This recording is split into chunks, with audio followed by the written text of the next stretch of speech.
Well, are you cooking up a Thanksgiving turkey or a holiday ham perhaps this year? Most of us will enjoy a feast, but maybe the cost of all that food gives you a little bit of indigestion. So today, how to make tasty dishes without going broke. Celebrity chef Alex Guarnaschelli is here to showcase some of her best ideas. Good morning to you. Hi, yes, indigestion we definitely want to avoid. For sure. For the holidays. So let's talk a little bit about, I'm curious, especially as a celebrity chef, what's your favorite part of the holiday season?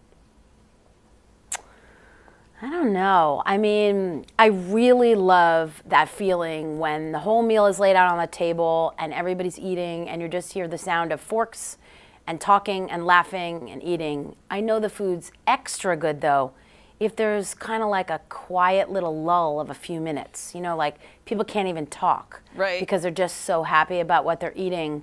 I think there are a number of ways to get that result for the holidays. That's what I'm always looking for. That's my goal. I'm a chef and a mom, so I can cook 100 chicken breasts at the restaurant, or I can cook one at home for my 10-year-old daughter.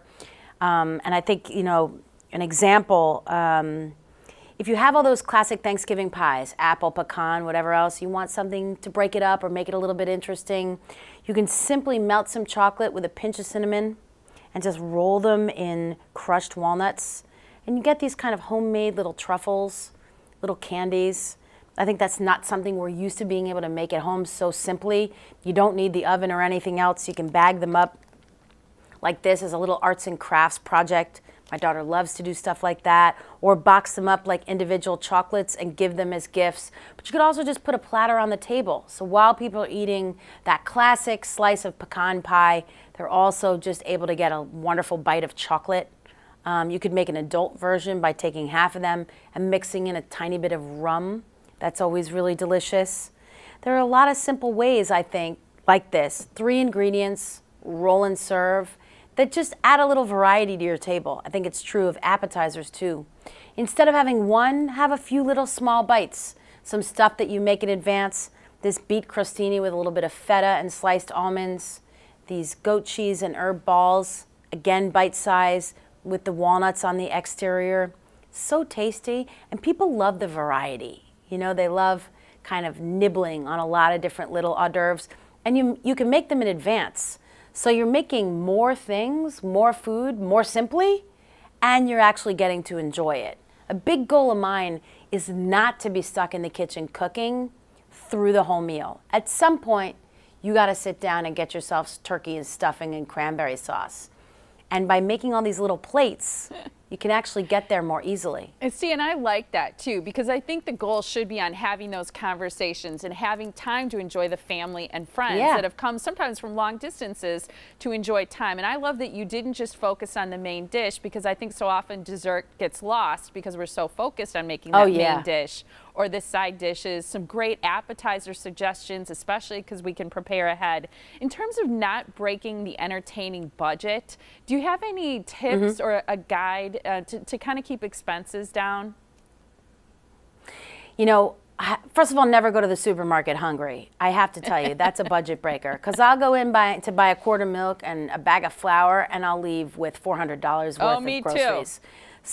So never go to the store hungry. Never make your holiday menu when you're hungry. It shouldn't be overambitious, because that makes it too hard. And the other thing about budget is we love Thanksgiving and holiday leftovers, but you don't want to end up with a ton of leftover food, because that's part of budget, buying and using everything that you buy. So I'll take some ingredients, for example, a bag of pecans, and I'll consider it an investment in more than one place on my menu.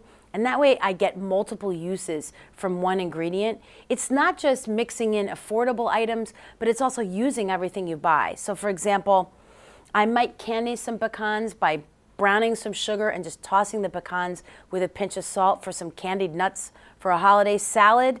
And then I'll toast some pecans and crust my sweet potato or squash gratin with them. That's using one ingredient in multiple places.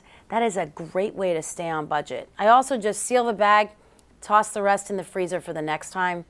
It gives me an excuse to make some brownies Because I don't know about you, but after the holidays, I want to make a pan of brownies. I love that. And I love that you said squash gratin. It just sounds cool. I think I might have to make that and impress people this holiday. It was great talking to you. Thank you so much for the suggestions. And do you have a website people can visit for some of your recipes?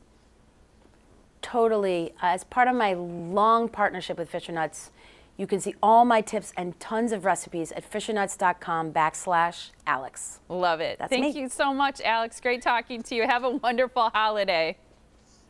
You too.